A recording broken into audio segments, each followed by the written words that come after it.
Everybody for coming. We do have comment cards in the back if you want to fill anything out. There will be a public forum at the end, and of course be happy to answer any of those questions. Of course, good evening. I'm Commissioner Robert Bender. I want to first off thank all of our staff for being here tonight. They put in a full day's work and then come and help me do this. So.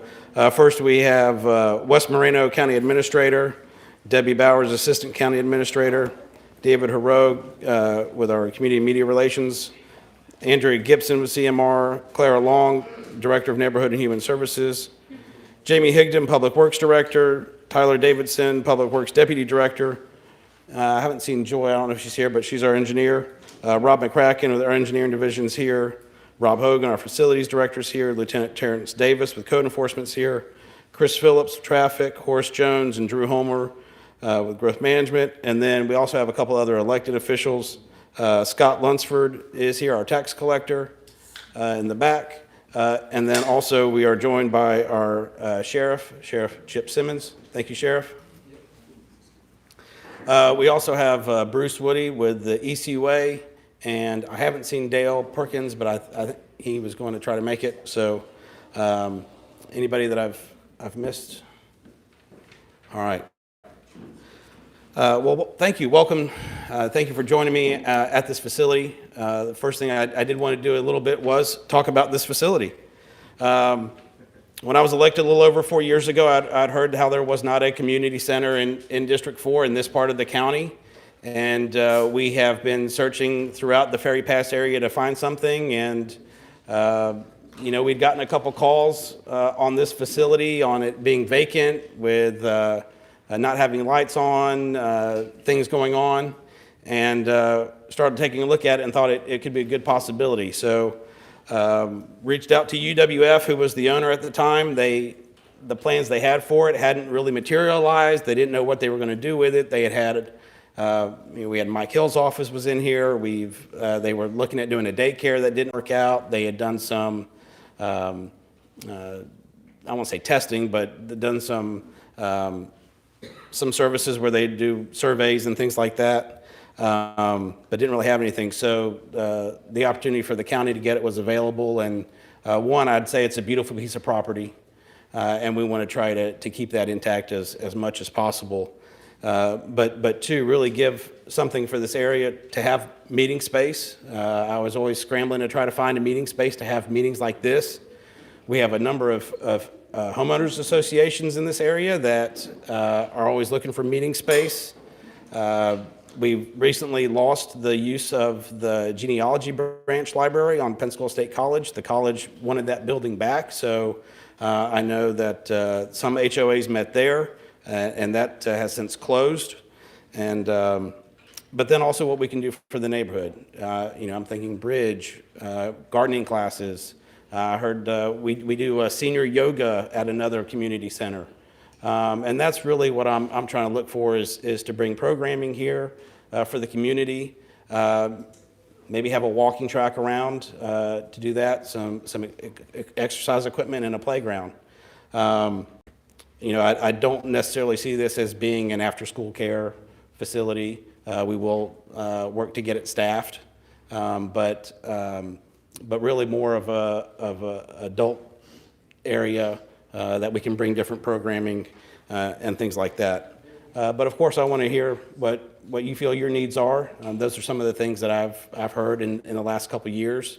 But really being meeting space and preserving this area. And turning into something positive for the community. So I would say with that, I would be happy to take a couple questions or anything if you have anything on this. We are in the process we've just acquired it recently. There are some renovations that we want to do. As I said, this is an old church. We have the baptismal bath behind this wall that we want to take out. And again, just make it a little bit nicer. And so we expect that to take 6 to 8 months. Hopefully by the end of the year, have this up and running. So any questions, comments about, yes, Linda? And we're going to have a mic, so the mic helps we're live streaming this, and so it'll pick up the dialogue up there. So thank you. Linda Warwick with the Downview Neighborhood Watch Group. Commissioner Bennett, we've already spoken about this. Let me just remember it. First request, first Tuesday night of each month, Neighborhood Watch meetings here, Downview. We worked hard for this area. Sure. It's our neighborhood. Okay? Yeah, so, and I'll be happy, we can do tours after or whatever. So there are 6 classroom style back there. We have this big room, so again, depending on the need, I think we have, I think we can host multiple events at the same time. And so, yes, of course, your neighborhood association or Neighborhood Watch was one of the things that I thought would be able to meet here. And so we'd definitely work with you to try to get that done. Yes, please, first Tuesday of each month, 6 o'clock. And it's got to be a definite. We went through the schools, we went through the lodge on Fair Pass, the fire department. All else has become difficult for us. This is right in our neighborhood. We patrol this area. We push for the extra lights, the upgrades, the paved streets. Yes, ma'am. All right. Just wanted to get. Thank you. Yep, she'll take it. Thank you. Okay, anything else on the facility? Yes, ma'am.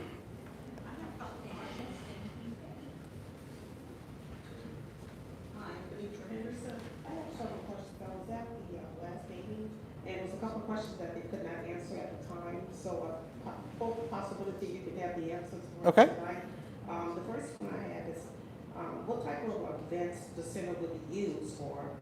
And would there be for its rental fees for this, so activity-wise, and also the concerns are, what is the capacity for these, what type of events, the hours of operation, the days of weeks that's going to be as well.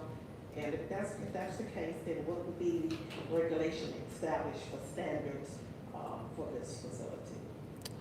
So I think, I would say we're not quite at capacity here, but that's something that hasn't been worked out yet, but willing to work with everybody on that. Yes. And a few other questions I have is for security. Did you know there's security lighting out here at night? Excuse me? Hold your mic up a little bit. Yes, ma'am. If you notice, there's no security lighting out here at this time now. It's pretty dark back here, up along down 9th as well. The concern was I was out here, which has been, 28 years that I've been a homeowner here, and my concern is that I had no idea that the county for the 9th was the one that was responsible for the common grounds area. We had our HOA board, we had a board member that always mowed that area. So I see today looks very nice now, but again, I was out here just recently, and this has not been maintained at all. So our concern is, we don't want it to be starting to be maintained for a short period of time because of this now, and then all of a sudden, after everything has been set in place, it goes back to the way it was. No, ma'am. Again, this is, we're looking to improve the community and bring amenities to the area. So I know we've been out here working to make it look nicer, but our intent would definitely be to keep that standard up. Yes, ma'am. And we don't want anyone, as you know, this is like the end of the back of the night, so we don't want anyone staking out here. You have homeowners, not just in the subdivisions of Cornerstone, but you have also in the areas here, and you also have the ones that leads up to Civic Highway. So the concern on that is we don't want anyone that's riffraffs, I'm gonna say that's, they hide place out or use a community center for emergency disaster where they become staying here for whatever reason. I know the county's here to protect the folks that lives here in Escambia County for any type of disaster, but we don't want this to become this type of facility. Yes, ma'am. Technically, they're in the backyard of all the homes. Sure. And of course, it's something that I've talked with the sheriff about. I know that the need to have patrols in the area and how we can work with the sheriff to not necessarily provide a substation, but something that deputies on patrol could use. And we would try to limit those hours a little bit. In terms of, as I said, we've gotten calls on people that were sleeping out here, back here when it was vacant. And so having some control of a community center, I think we would be able to control that. Okay, for the security gate entrance here, I think it would be code, and there's gonna be access for use of rental, that it won't be an easy access for anyone to come back here, just to walk through the property itself, because it's, I don't like the word community center as well. It's, to me, you know, on the high end, to me, would be more of a venue or a facility, but not the word community center. I just don't like that, to me, it's too common. And I know there's a lot of few other subdivisions that has community centers, but the only designed for the homeowners that lives in that subdivision. Community centers, we're gonna use one, like the Fricker Center. I hope that's not operation on that type. And I'm more familiar with the Fricker Center in Pensacola, like, we don't want a center like that. Yes, ma'am. I mean, I think I've laid out what my vision was, and happy to work with you all on that. Homeowners gonna have a very close involvement with this community center. How you guys, you know, consider it now? I know there's no name for it at this time, but would they have some type of input on the center, and how much other input that they will have once you guys get established? Sure. I'm willing to talk with everybody about that. Yes, ma'am.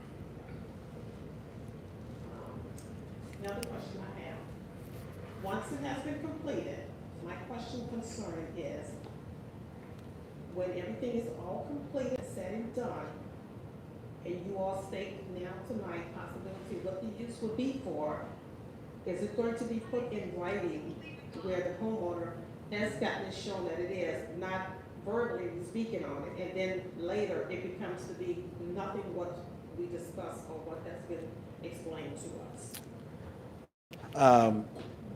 I'm not familiar with setting in stone like that. I mean, again, I'm trying to work with y'all and let you know what the plans are. I'd say things can always change in the future, but That's what our concern is. We don't want it to look pretty now, everything sounds good, and then next thing you know, it's nothing near of what was discussed on today, or. Sure.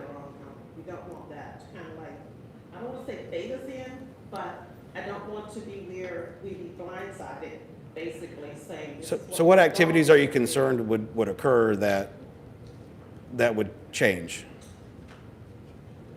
to use it for any other facility. I mean, any other use other than what would be more logical for residents. Your residents are very concerned.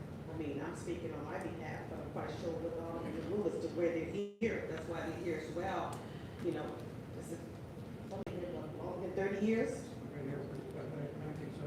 Yeah, so, you know, it's just hard to, we know that when I bought the home, it was a church, of course, very quiet, nothing backs up to that, never had any issues.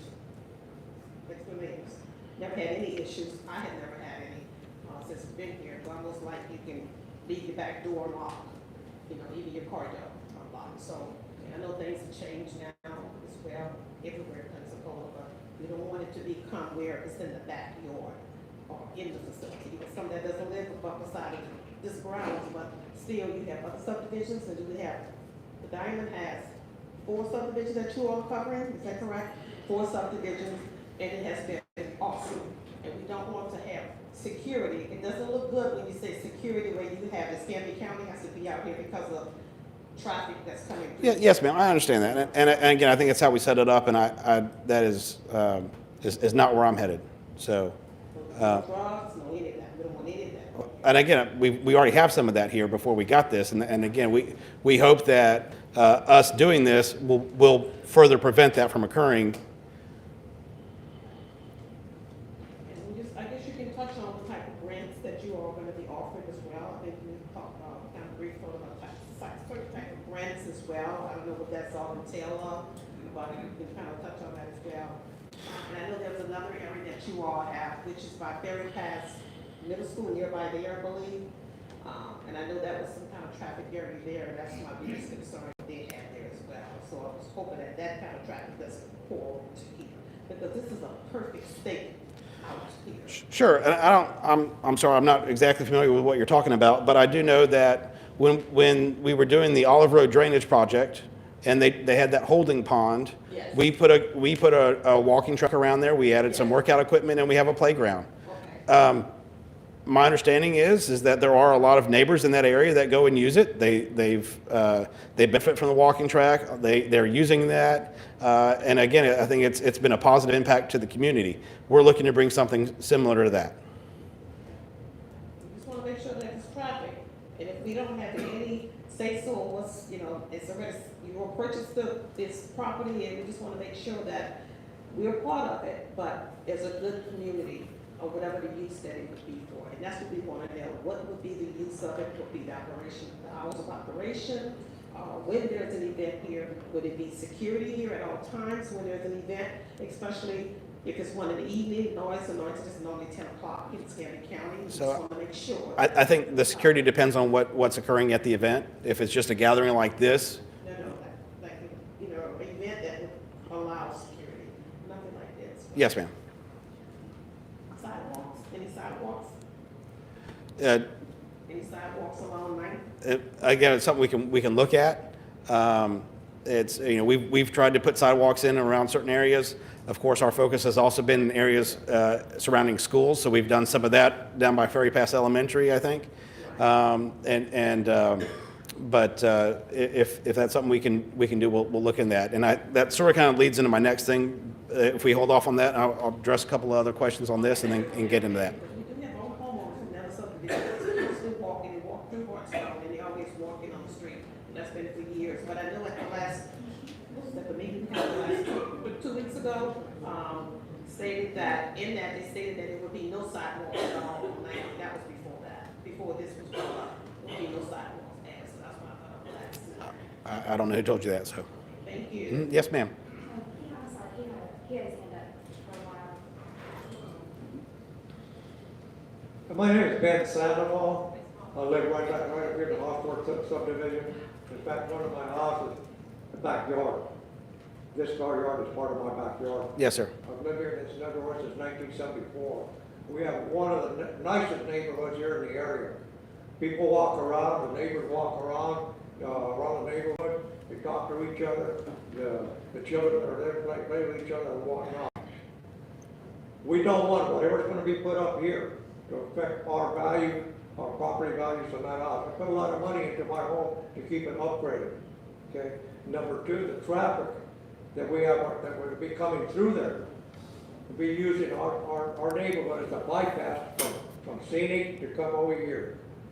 I know that's going to be a problem. I know we're going to have a lot of people, outsiders, that are going to be using this community center or whatever it's going to be to get here and come right to our property. We're going to have a problem there. I guarantee you there'll be a problem there. We're a safe neighborhood. We want to keep it a safe neighborhood. The other thing that we're concerned, me personally, is the trees on this property. I've been here since 1974. I've been through Hurricane Ivan and a bunch of other hurricanes, okay? That neighborhood right there, we have lost very little damage on our homes. Maybe we lost a little bit of a roof or something like that, or a fence. But the reason we didn't do it is because this trees help protect that neighborhood. And when you start getting rid of trees, which I think is gonna happen, one of the young ladies talked to me before I walked in here. She said, well, that's not gonna happen. I've never seen any place where the county or anybody has moved in, that they didn't destroy all the trees. So sir, I'll tell you, the one thing that when I first came on this property is how beautiful the property is. And I want to keep it that way. I want it to be there for you all. And part of us getting this property was preserving this. Because if we hadn't, somebody would have come in and developed this property. I promise you that. And I think that was what UWF saw was a good return for this community as well. That it would have a similar use. We do have to install parking. We don't have the exemption that the church had, so we will have to put in some parking. There will be some trees that have to be taken out. But again, as you look around here today, we want to preserve as much of what we have here today as we can. And that is something that I saw. 4 acres of a beautiful piece of property. We just spent a lot of money on actually turning that pit into a retention pond, not just for stormwater purposes, but for aesthetic reasons. I think we all know how bad that pit looked before. Now you have grassed slopes and everything else, and I think it almost adds a little bit of the beauty to the site. So we want to hold it as much as we can. And the trees that would have to come out would either be because they cause a risk to this building, if they're a water oak or something like that, or because of the drive. And we are working to minimize the process that we take, the direction of traffic and everything that our staff is working on to minimize that impact and to meet the standard of building the standard required to have the number of parking spots for this facility. Is that gonna solve our problem as far as traffic in our neighborhood? Sir? Is that gonna help our traffic in the neighborhood, keep it down to a minimum? Again, I don't think this is going to be I got a feeling that's gonna affect our property values. People move into that neighborhood because they love the neighborhood, because they see the neighborhood, and it's a quiet neighborhood. And the next thing you know, we're gonna have people walking in there in that neighborhood that we don't want. I'll be quite honest with you, I don't want people in there, in my neighborhood. Sure. I don't know. Sure.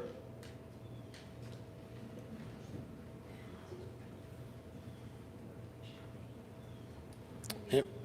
We got the gentleman in the back, then we'll come back.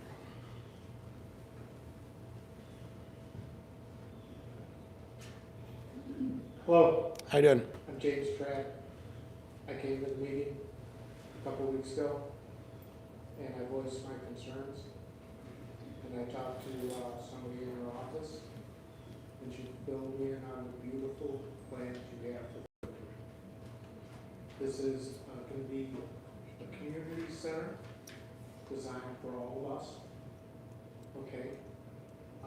We're basically in charge of the security here. You see riffraff, you call. I was very opposed to this because I'm new to the neighborhood.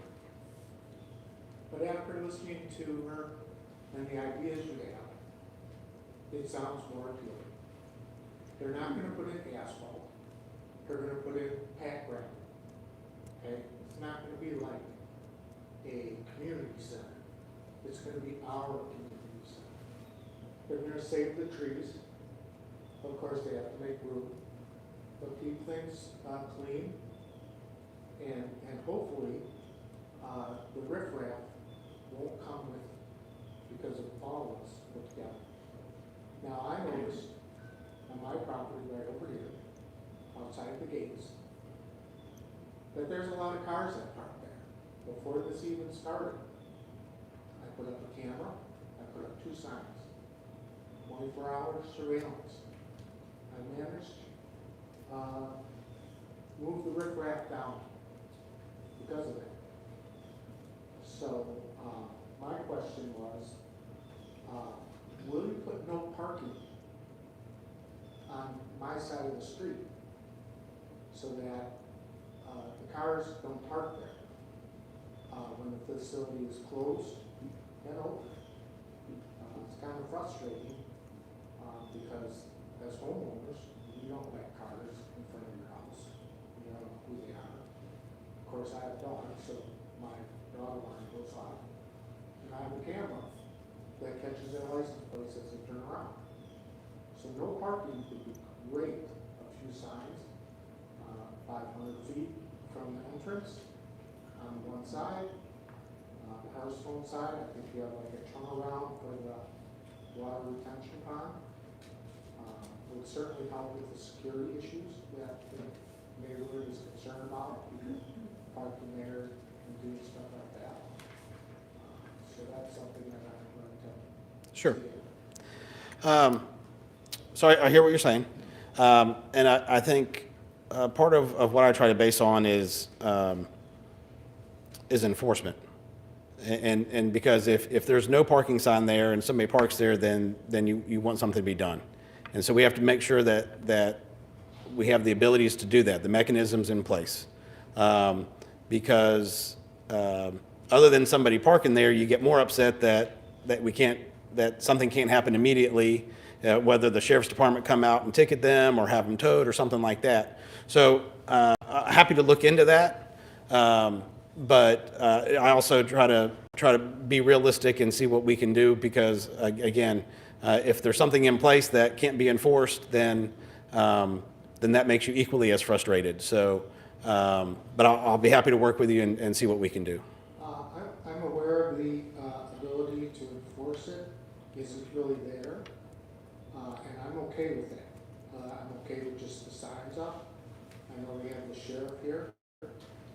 cars parking in our subdivision on the street, and they can't really do anything about it.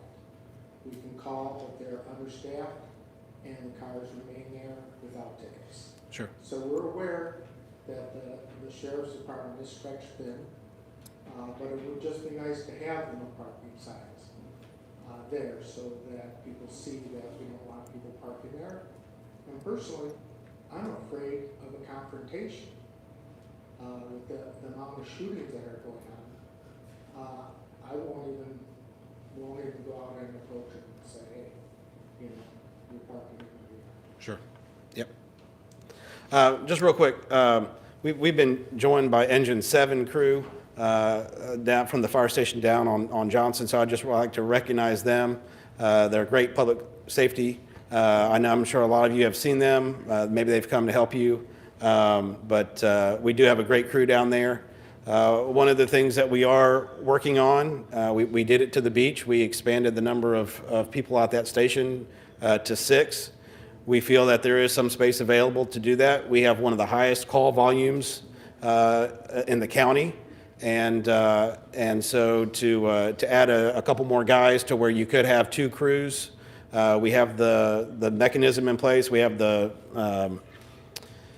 we're doing it now, which is something we hadn't done before. So I think it's a great opportunity. So we are working at putting that in the budget and having 2 crews at Station 7 so that we can assist them in the high volume of calls that they run in this area. First of all, just thank you guys. We appreciate what you do, and thanks for coming.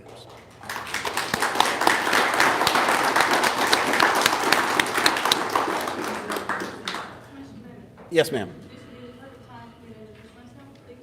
Okay, And I have a couple questions. sure.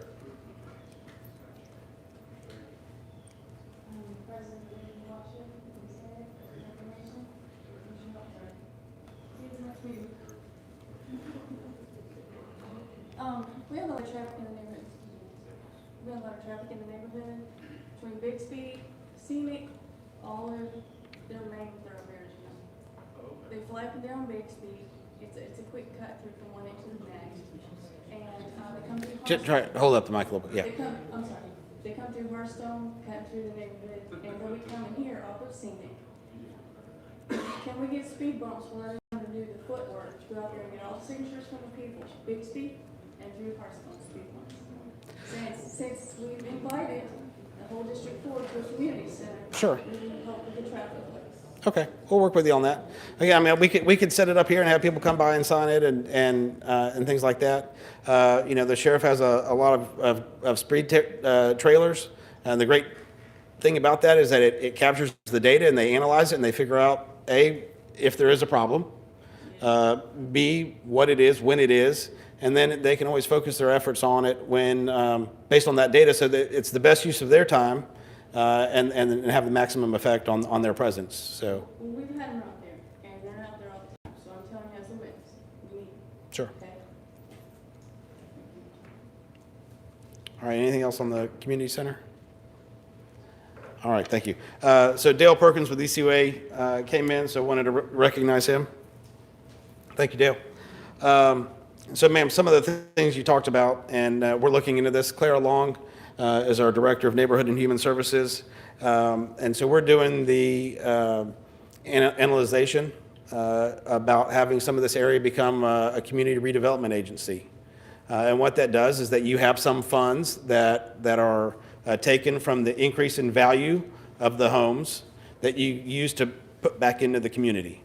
So it's things that can do sidewalks, street lights. It can do, we've got ECUA here, so not all the areas on sewer. So if you need help doing a connection from to sewer, you could do that. You can do window replacements. You can do roofs, things that can help improve the neighborhood. And so we are looking at, we're getting the data from the property appraisers. There's certain things about income and things like that we have to look at, but it is our hope to bring that to this area. Atwood's had it for a few years. And we've been able to use some of those funds for those things. And I think that would be a great opportunity for you all to benefit from the incremental tax increase and again, put it back into the homes and put it in the area to improve the neighborhood. So again, that's one way to help your property values go up. So that is, again, something we're in the early stages of looking at, but hopefully once we get this data, we can move quickly on putting that process into motion. So. Yes, ma'am. The grants that I was talking about, yes, those are, and we usually do those on the first meeting of the month. We'll have those grants where you get the money, and then after a certain number of years, we may forgive the grant or something like that. So, Claire, I don't know if you want to say anything on that or some of the benefits that you've seen from areas that have them. So basically. Yeah, we'll bring the mic to you, sorry. So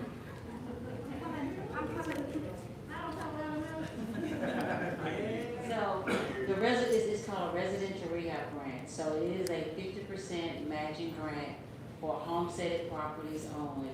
And Commissioner Bender just named a lot of the eligibilities, activities, such as putting under the roof, windows, storm shutters.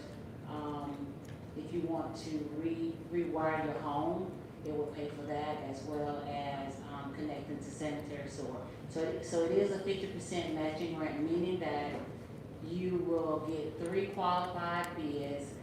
You'll submit those to our office, and once that's approved, we take it to our board approves it, and then we will give you guys the notice to proceed. Once it's done, you will pay for the improvements 100%, and then we will reimburse you 50% up to $6,000 for any of those eligible activities that's on our residential grant list.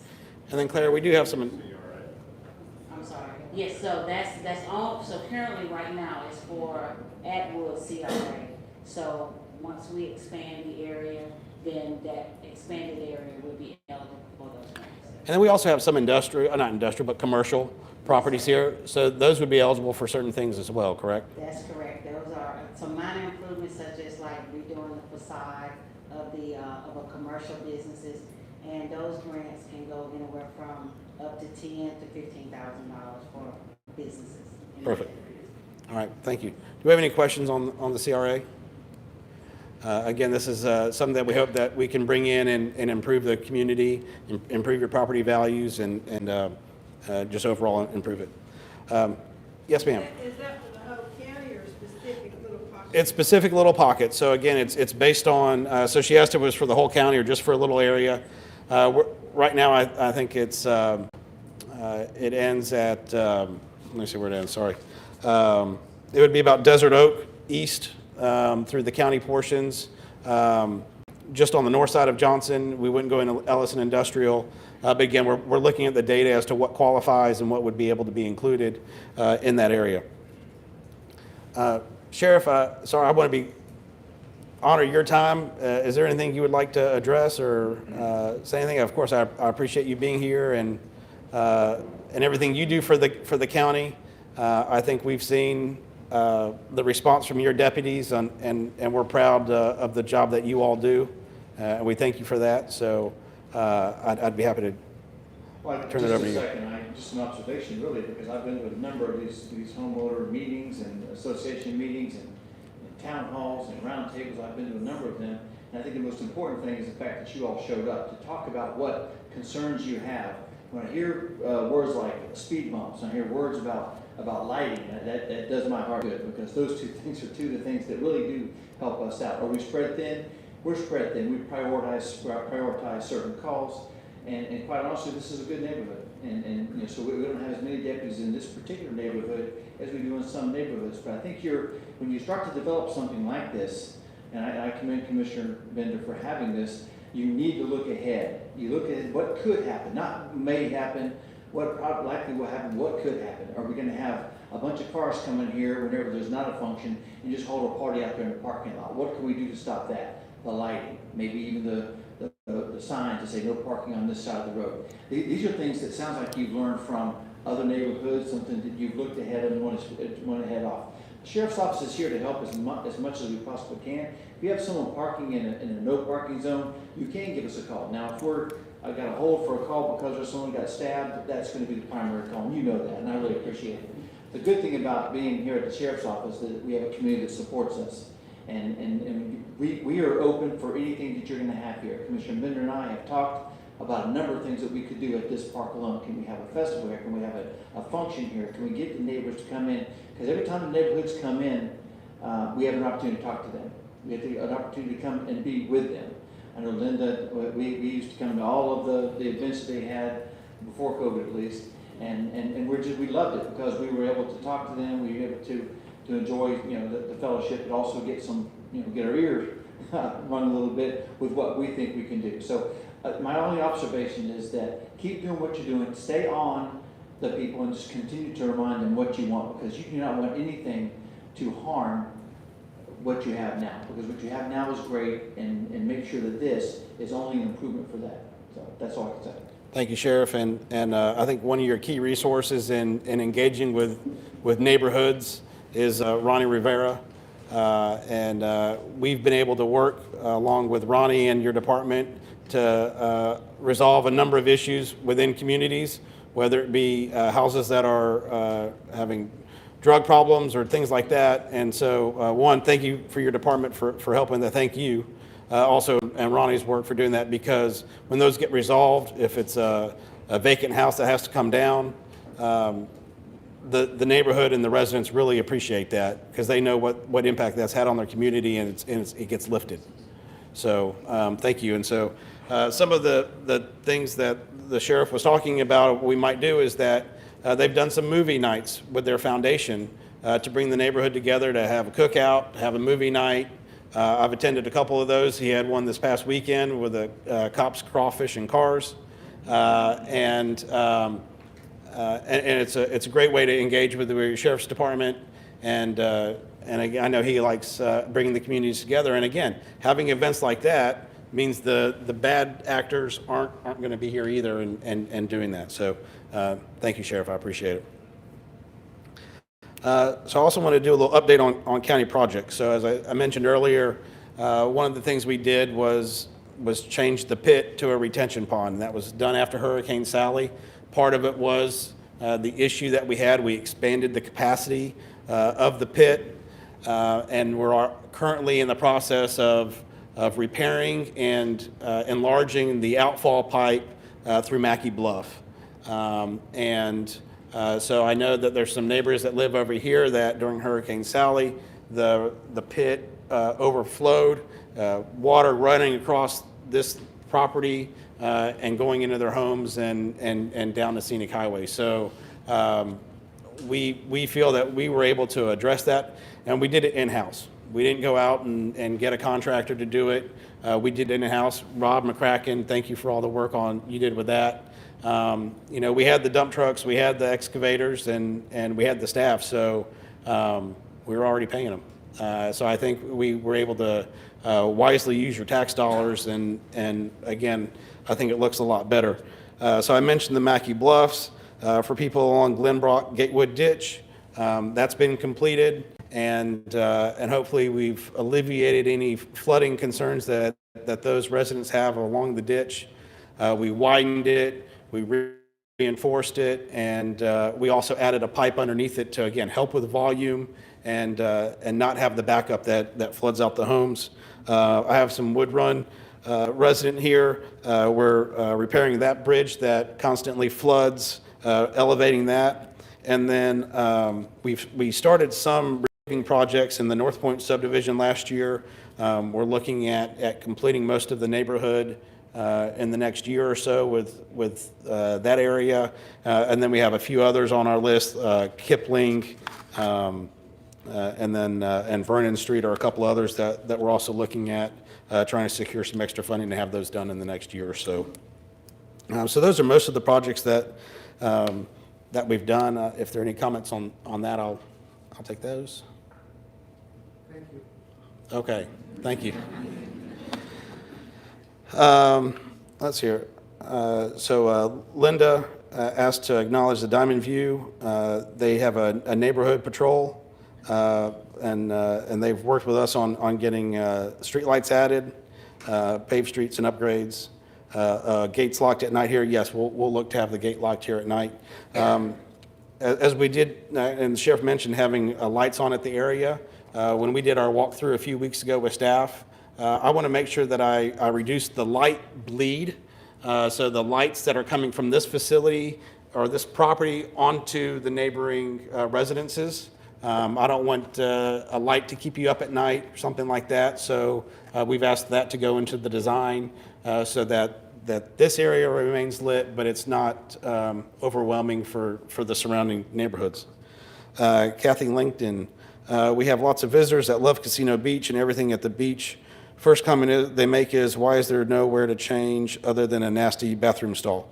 So some of the projects that we've recently done on Pensacola Beach, we've used the tourist development tax funds, and we improved Park West. I think we put a new roof on Park East.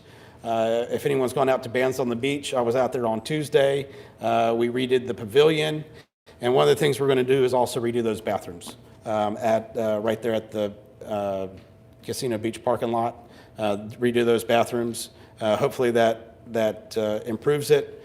In terms of the nasty bathroom stall, what those bathrooms take on a daily basis, they have to be industrial. It's not going to be something like we have in the back here, and so they do have to be heavy duty. I know that probably takes away from the aesthetics of it. That's so that they last a little bit longer and they stay functional and they aren't down for maintenance. I have two here from the neighborhood down the street asking about the sewage spill. And actually, I'm going to, yes, sir. I'm going to ask if ECUA would come up and talk about it. There have been a couple of force main breaks that have occurred in the last year and a half. Some of them have been caused just by the system itself. One of them was caused by our contractor mobilizing to do the Gatewood ditch. But I think that the ECUA has a plan to address that. I'll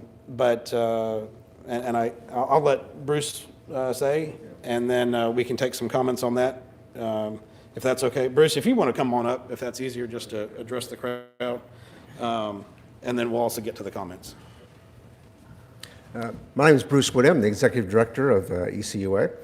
And the area in question is a portion of Skinner Mill Creek between Johnson Avenue going down toward the subdivision of Cypress Point East and West. There's an outfall for the ditch in that entire drainage area in that particular area. There is you may remember, there was a several-year project where ECUA did a major investment in upgrading the wastewater pump station on the south side, west side, it's going at an angle there, it's kind of hard to say for sure, of Olive. And from that wastewater pump station, there's a 16-inch diameter force main that goes north up Winding Lane for a period of time, cuts across Skinner Mill Creek, and goes eventually over to Old Spanish Trail. That line is in keeping with the age of the previous force main, so it has some age on it. And being in a low-lying area of the ditch as well, means it was susceptible to erosion, and so protection was a concern. As Commissioner Bender mentioned, we did have a pipe failure there due to a third party, a contractor. And then we ourselves had a follow-up break after that. So what we are doing is we're prioritizing the replacement of that force main. We actually called it an emergency repair. We pulled it forward out of our capital improvements program by several years and just received bids on it. We'll be spending $1.3 million on this project. We'll be replacing about 1,700 lineal feet of the 16-inch force main by taking it out of the ditch, and instead we'll be going up the south right-of-way of Winding Lane all the way up to Johnson Avenue and across the street and make reconnection there at Old Spanish Trail. While we're in that right-of-way, we'll also be replacing older antiquated drinking water lines, because we're in the same quarter on the same side of the street. So it would just make sense while we have the excavation going on to make that improvement at the same time. And that'll be about 1,100 feet of new water line at the same time. Notice to proceed probably will happen sometime in the next 2 or 3 weeks, and it'll be about a 120-day operation altogether to completion. Do you have mapping for all the sewage and freshwater lines that are running through this area? We certainly do. It's part of our geographic information system. It's a resource that we share with the county. We have a layer of information where we have all that mapped. I don't know if it's open source available on JES, but if you contact us, we'll print any map you're interested in. Be happy to. Yeah. This is perfect that you have everybody here in our area. Mhm. Speaking of the well down on Winding, the light's been out there for a long time, and we've had to call the sheriff's office at night before because there were teenagers that were hide out We're there. talking about a street light now at this point? There was a light down by the well itself, from Winding back to in the area. There was a light there. Okay. It's out now. And we placed a call to the sheriff's office that night because there was a kid walking up from Scenic Highway, and he ditched us. He ditched our patrol vehicle up in there. So we went on down, went around, came back, and we took off the other way through the neighborhood. This is an area they can hide out easily, and it's been recognized. If we can get that light back up, please. Okay. If you're talking about a safety or security light at our pumping station, we'll see to be sure that's done. If it's a street light. And we can try to grab that number if you let me know where it is, and we have our government affairs person with FPL that let me know that something I turned in last week would be repaired today, so we can work on see where that is and get I don't that. have an exact address, but when Bixby went into Winding, turn left, it's right there on your right, just beside the house. Okay. It's The between, last house on the right, on Winding? I mean, you turn onto Winding off of Bixby, and it's just right there on your right. Okay. Well, I think right where you guys probably did that work for, but I'll stop on the way by and yep. So I'll take a look at it and see. And then, yep. Yeah, my name is George Sigler, and I do live on Skinner Creek. If you don't know where that is, that's very close to the intersection of Olive Road and Scenic Highway. I applaud the Escambia County Utility Authority for rerouting some of the sewer lines, but these are not minor spills. We've had 500,000 gallons in 13 months spill, sewage, raw sewage spill. The latest one was 2 weeks ago. We thought it was over, but on the creek, the engineers put a dam at the end, at the mouth of Skinner Mill Creek. What that did, all the excavation that took place above us, all that silt came down, that barrier stopped all the silt, created a dam, so all that raw sewage let's see, 2 weeks ago, 48,000 gallons of raw sewage came down Skinner Mill Creek, and it goes into Escambia Bay. So anybody who uses Pensacola waters, and I can tell you, I got a very severe infection because I didn't know they never notify us when there's a spill. So I went in the water unaware and got a terrible infection, very dangerous. But the fact is, Commissioner Bender has mentioned in another episode here that they have trucks and they have excavators. We need to clean that creek out from the crossing of Scenic Highway right down to the mouth of the creek so it can empty into the bay. Our homeowners association a few years ago, when we had the terrible rains of 2014, we own that creek, we own the right of way, but the county came to us and said we'd like to use that as stormwater runoff, not sewage treatment.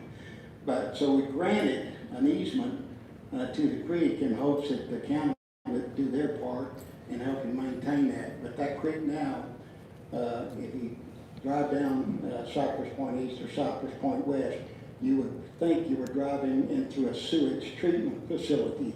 The water used to be green, you could see, or clear, you could see the fish and turtles in it. Now the water is a putrid green, and so the county has got to come down there and clean that creek out, and I hope that is taking place. I know they surveyed it, but this affects us all in this community. 500,000 gallons of raw sewer in 13 months is just unacceptable, but I think they've got to for the broken lines. Hopefully a contractor doesn't come back down there and break a line. That's just an accident, and those things happen. But anyway, I think this meeting is good. It's good that people know that there are dangers out there if you use Escambia Bay, but we've got to take care and be good stewards of our water. Thanks.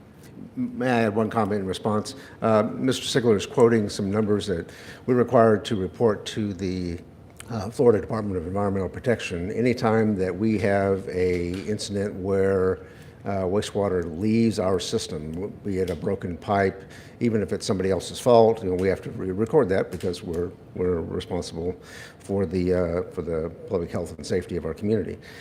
So we do report how much is left the system. We also report how much was recovered, picked up by our trucks and returned back to the system. Well, usually what that means is either it's bypass pumped into an adjacent system or it's hauled back to the wastewater treatment plant. So while those are scary numbers, I must say that in the bigger incident that occurred in March of 22, we recovered in excess of 95% of those volumes. And at the smaller incident that occurred in March of 23, we covered about 90% of that volume. So thank you, Bruce. In terms of the creek itself, I think our easement goes to that first bridge. We're happy to work with you. Bruce and I were talking about it earlier this week about what we can do to come in there. We do have to go through some permits. If we all want to talk with Rob after, I'll be happy to have that conversation. But it is something that we've done. I know that I think it was, you can go to Google Maps and look, the flood of 2012, 2014, where it got washed out and all came down. There was washout on Winding Lane, and so it's definitely, everything's come downstream with those big events. One, I hope what we've done around the retention pond on Olive and Johnson prevents the washout that we've had there previously. We think it will, or again, reinforce those sides. That even in Hurricane Sally got washed out. We've tried to clean that up so that doesn't happen again, even with those major rainfall events. And so we'll work with you all and as I said, get that corrected. Yes, sir, Mr. Perkins, and if Dale, if you want to come up just so they can hear you. Hey, I'm Dale Perkins. I'm the ECA board member for the district. I see many of you when I'm out campaigning door to door and handing you little jar openers and stuff. I've met a bunch of you, and it's one of my favorite neighborhoods. Very responsible, intelligent, considerate, decent people. So it's nice being here. Mr. Woody is our executive director. In addition to being an excellent administrator, he's also a registered engineer, so he understands a lot of the technical aspects of stuff, especially like the creek situation that I, quite frankly, don't. And our job is policy, and so we set policy and ask them to carry it out. They administer it. But my job also is to interact with you and help you solve individual problems. So, we had a critical shortage of CDL drivers for a while, so sometimes trash would get missed or something. Or there might be a water cutoff, a misunderstanding about a bill or sewer averaging, you had a leak or something like that. Feel free to call me anytime for those, 850-207-5826. I'm on the web. My cell phone's on the ECA site, available 24/7. Matter of fact, somebody called me at 3:45 this morning with an alert. That, as we did that, I started our meeting this morning saying it wasn't us. Yeah. Okay. And thanks for bringing that up, Dale. In all seriousness, no, that is an important system for us to be able to get messaging out to you all. That sounds like FDLE, or not FDLE, but FDEM realized that it was something that was not supposed to go to cell phones. Someone toggled the wrong switch. Please don't turn your alerts off. Yeah, but please don't turn again. I said I remember there was the missile scare in Hawaii a couple years ago when they said the missiles were inbound to Hawaii. But this is a very important system. Again, we had our own flaw with the technology earlier this year with the swatting call at Catholic High School. Again, I commend the Sheriff's Department for the response to that incident. But we set up a geofence and it jumped it, so it went to a lot more people than it was supposed to. We've learned from that, and hopefully we don't have to use it again, but if we do, we know where we went wrong. And so it does get some information out in a very expedited manner when it's deemed appropriate to use it. So I know it was very inconvenient. I about hit the ceiling this morning, but again, it is a good system that we have, and sorry for the inconvenience on behalf of the state of Florida. So The point I wanted to make is that feel free to call me anytime. I'll always answer the phone quickly, respond promptly, and Commissioner Bender is the same way. I know a lot of people will call him. He gets a lot of ECUA calls in addition to the myriad county commission calls he gets, and he always forwards them to me, and we work well together and try to get him taken care of. He's very selfless, elected official. He's glad to help. So I'm glad to be a part of this, and I am going to get out of here. I've got a 7 o'clock meeting I've got to go to, but if you need me, call me. thank you, Dale. I appreciate it. Enjoy working with you. Yes, sir. Hey everybody, my name's Sean, pilot, retired colonel in the Air Force. I've lived like 25 places over my career, and this has been my favorite place ever to live, Pensacola. I've been here for 11 years, and I don't know, can you guys fish Escambia Bay? Because where we live is Cypress Point East. I'm telling you, I've been there 11 years. There used to be mullet and dolphins and all kinds of fish. I'm telling you, since this happened, there's no fish. There's no crabs. We don't see anything anymore. And one of our residents is a marine biologist. They've actually closed Escambia Bay down to oyster harvesting because of bacteria. So this is affecting everybody, our creek. It's not just us, it's everybody. That's what I'm looking at. Thanks so much. Yeah, so one of the, I'd say, agencies or boards I sit on is the Pensacola Perdido Bay Estuary Program. They came and did the presentation on the oysters. The state does the testing, and a lot of it does come down from the Escambia River. And the thing I like about this entity is that it's Santa Rosa County, it's Escambia County, it's the city of Gulf Breeze, the city of Milton, city of Century, Pensacola, but then we've also expanded to Orange Beach, Baldwin County, because really our waterways don't see the boundary that we see of entities. So having everybody come together and working towards the greater good, we're working on getting the I don't know if we're going to get National Estuary Program designation, but to where we can get recurring funds and continue to improve our waterways. So we just had our big plan come out last year, and I'd say that we are working at improving water quality. We look at areas like Bayou Tahar, things that have Carpenter Creek. We have made improvements there, and we'll continue to look at how to improve Escambia Bay. So. I have another question, and then I'm going to bring up another elected official because I think he's done a great job. I want him to explain a little bit about what his office is doing and making it easier for you all that you probably deal with on a common basis. But are there any plans to decrease the traffic on Scenic Highway? With all the home building occurring in Pace, the traffic on Scenic has increased significantly. With hundreds more homes being planned in the Pace area, I anticipate traffic getting worse. There really needs to be an alternative.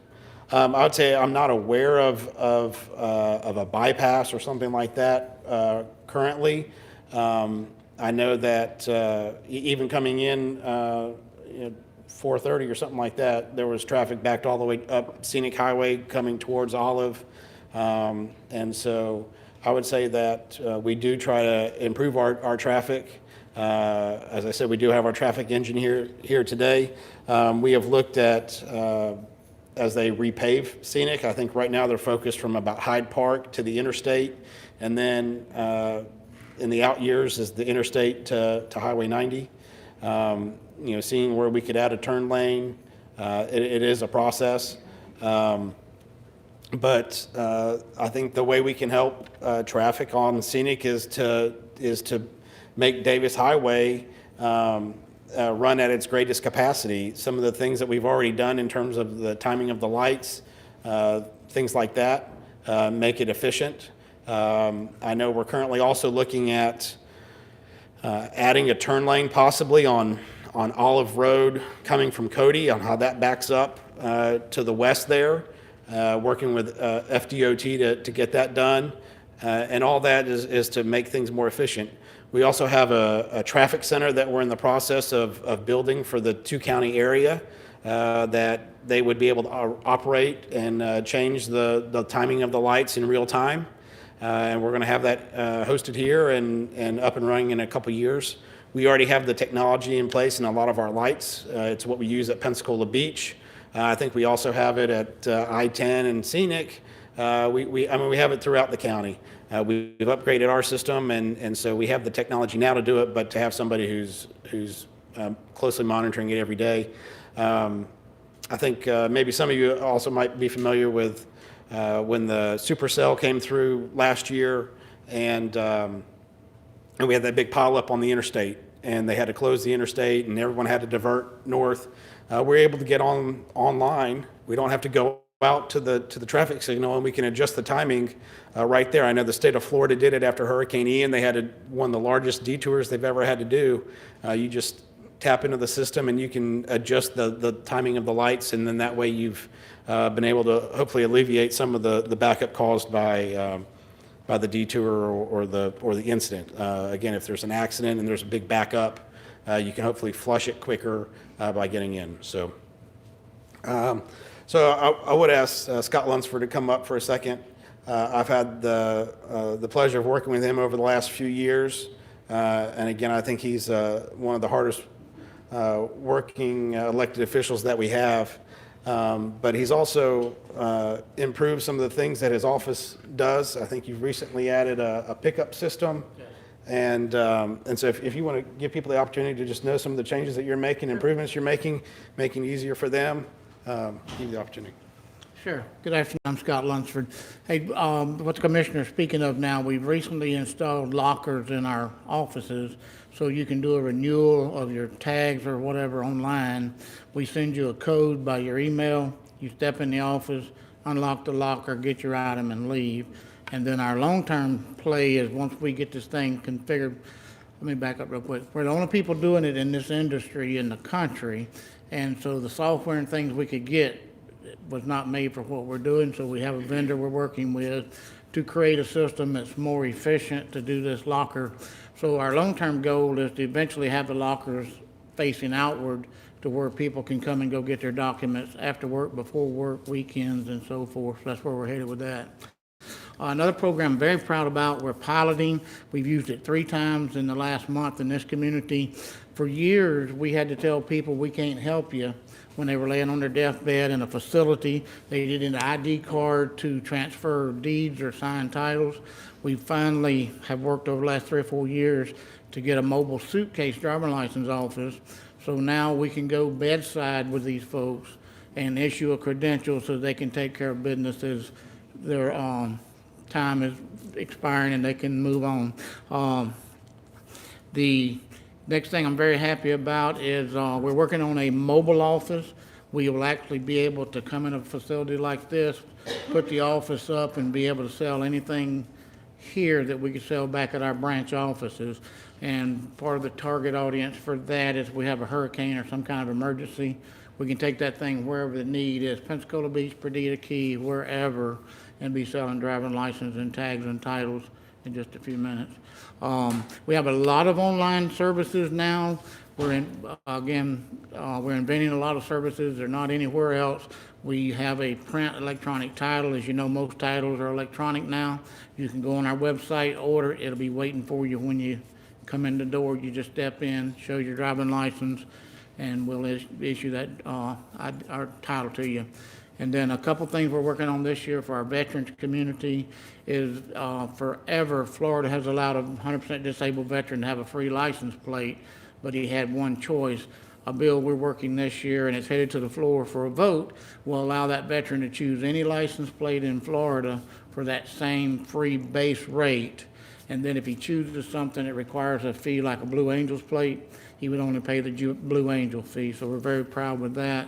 And the other thing for our veterans, we mail a lot of documents to veterans who are serving overseas and around the country. And when it gets lost, the only option we've had forever is to charge you again to send you another one. And the same bill is going to allow us to mail those things out for free when they become lost in the mail. So we're very excited about that. So we got a lot of things on our website you can do faster and easier. And we hear a lot of people talking about how long it takes to wait in the office. Probably half of the customers in our office every day do not need to be there. So if you can do it online, please do so. Thank you.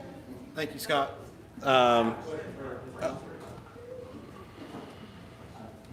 Hey, thank you for coming, Mr. Lunder. I really tried to reach out to you and get a meeting with you a few times as I ran last year for District 4 here, and then even after.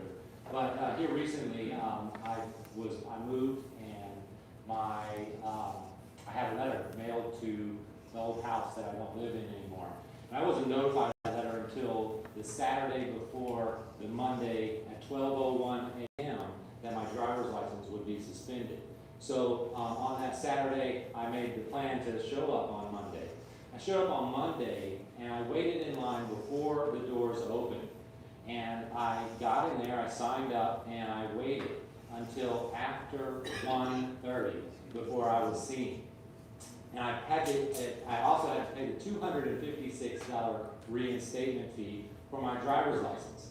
But before lunch, the driver's license line was closed with over 100 people in line.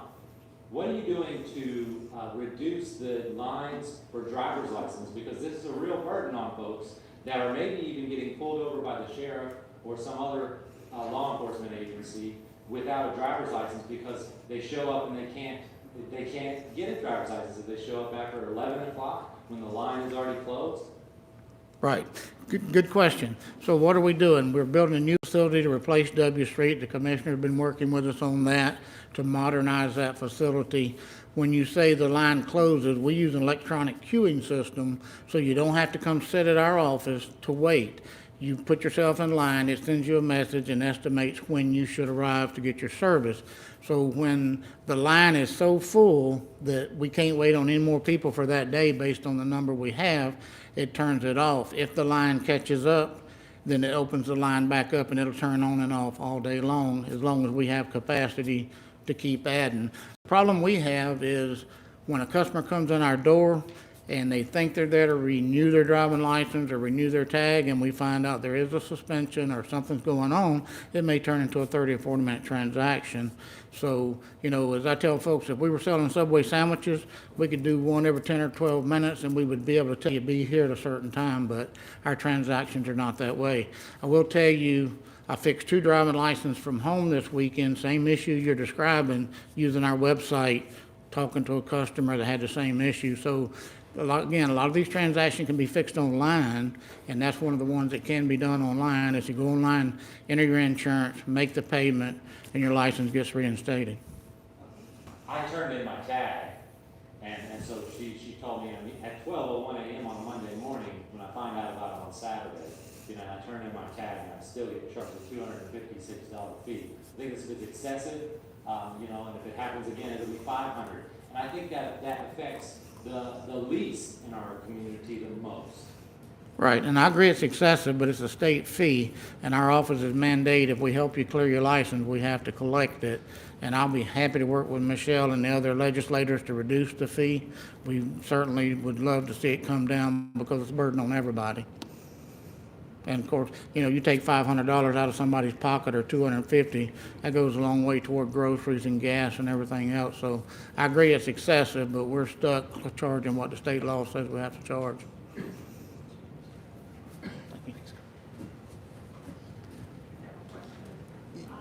Backtrack on the speed bump, the subdivision area. I know Linda stated that she was requesting that, but can you correct me if I'm incorrect, please? I know with the speed bumps, we have an HOA. So normally if we have an HOA for speed bumps, that if speed bumps are being placed in the subdivision or for the HOA, it normally tax on to the homeowner's property tax. That's not correct? No, ma'am. Okay, I just want to confirm that, because who's responsible for the payment if that would take place? We install the speed bumps once we meet the threshold of the neighbors that are impacted along that area. If they sign a petition saying that they want it, we have quite a few that are waiting to be installed. I mean, that is a little bit of a funding issue, but the county does install them. Yes, ma'am. Okay, because I know there they asked to have a vote for the homeowners, certain percentage. We have our president here, and I guess she would come in here to that. probably following that. So we don't really go through the homeowners association, but we do have the petition process that a certain number would have to sign the petition in order to put it on the list to be installed. Yes, ma'am. So those are all the prepared remarks I have and prepared topics. Is there anything else that anybody else would like to say? I'll be here after, if you'd like. We'd also welcome you to walk through the facility and see what it looks like now, and then you'll be able to see what it looks like, hopefully towards the end of the year when we've made some improvements, probably put in some hardwood floor looking things and things like that. So I'm going to go to her, and then I'll go to you. So, yes, ma'am. Hello, I'm Anita Gaynor. I live on Finley Drive. I've been saying that at the board meetings for 2 years. So, I wanted to say that we have been fighting a high-density development coming in between Finley and Joe. It's going to cause a lot of flooding, things like that. And the county staff, it's been wonderful. Commissioner Bender's been wonderful. Angela's been wonderful. Forrest Jones been wonderful. Everybody's been wonderful. And Drew, everybody's been wonderful. And we really appreciate your support because usually all you hear is everybody griping and moaning. So I did want to say that. And then of course I'll follow with just one gripe. The traffic does stink, right? Y'all, I mean, trying to get from one side of town to the other is really hard. But I do honestly, that was just a joke, I do honestly appreciate all your hard work, and I wanted to make sure that you knew that. And I think all of my neighbors around here would agree with me on that, right? Thank you, Anita. And she did mention one person that I really, I couldn't do this without. That's Angela Crowley. She's in the back. As you said, she's the one that you talked to.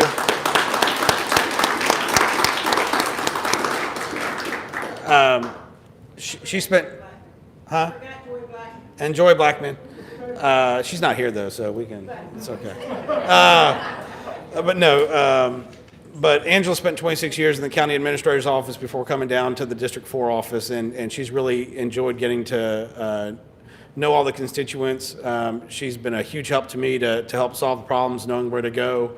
And so if anyone's called the office, she's going to answer it, and we're going to work through it. And it does get to me. And so I'm aware of what's going on, but usually it's already handled by that time. So Angela, thank you for all you do.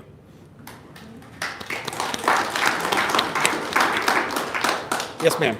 Good evening. Excuse me. My name is Lawana Washington, and I'm proud to say that, you know, my family was one of the originals that moved into the subdivision over in Harper Square. So it's been over 50 years.